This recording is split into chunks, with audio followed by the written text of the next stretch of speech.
When I was a kid, I used to think that pork chops and karate chops were the same thing. I thought they were both pork chops.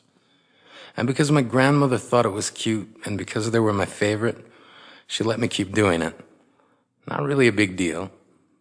One day, before I realized fat kids are not designed to climb trees, I fell out of a tree and bruised the right side of my body.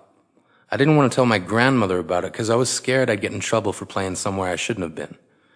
A few days later, the gym teacher noticed the bruise and I got sent to the principal's office. From there, I was sent to another small room with a really nice lady who asked me all kinds of questions about my life at home. I saw no reason to lie. As far as I was concerned, life was pretty good. I told her whenever I'm sad, my grandmother gives me karate chops. This led to a full-scale investigation, and I was removed from the house for 3 days until they finally decided to ask how I got the bruises.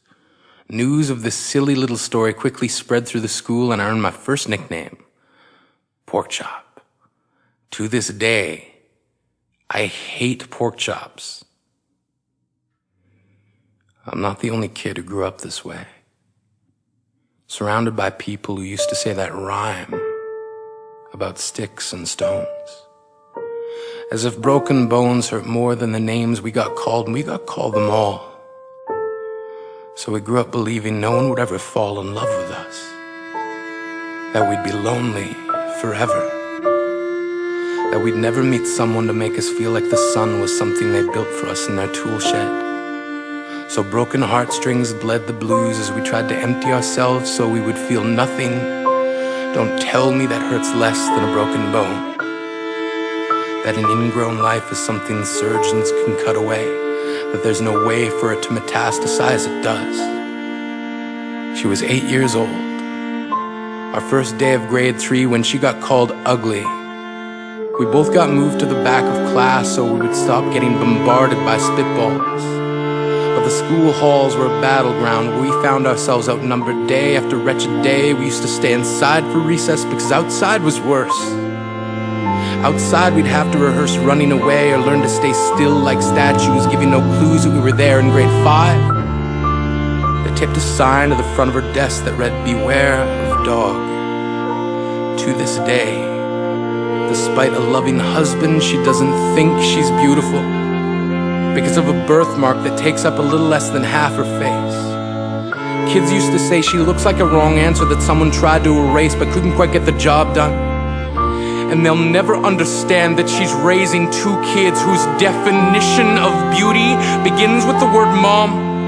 Because they see her heart before they see her skin, because she's only ever always been amazing. He was a broken branch grafted onto a different family tree. Adopted. Not because his parents opted for a different destiny. He was 3 when it became a mixed drink of 1 part left alone and 2 parts tragedy. Started therapy in 8th grade. Had a personality made up of tests and pills.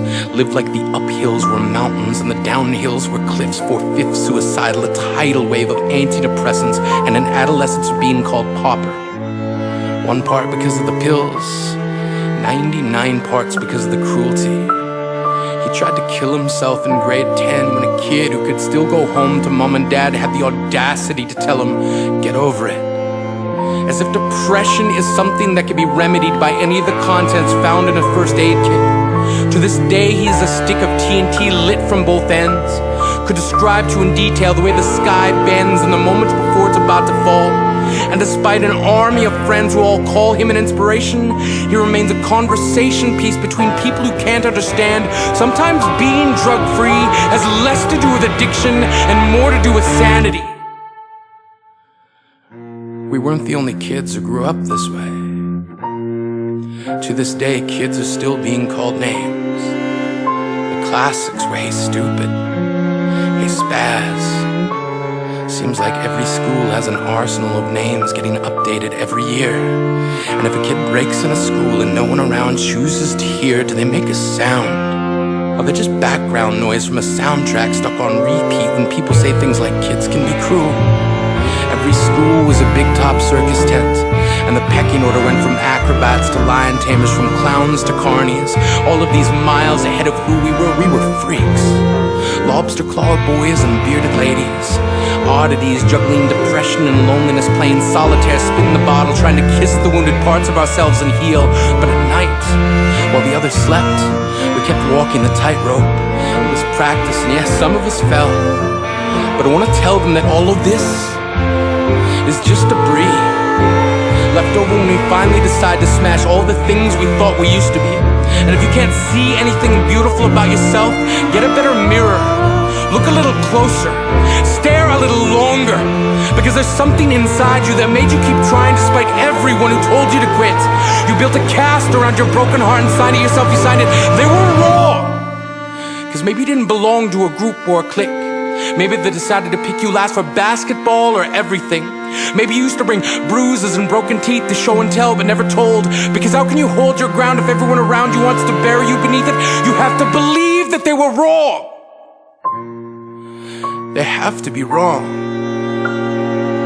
Why else would we still be here? We grew up learning to cheer on the underdog because we see ourselves in them.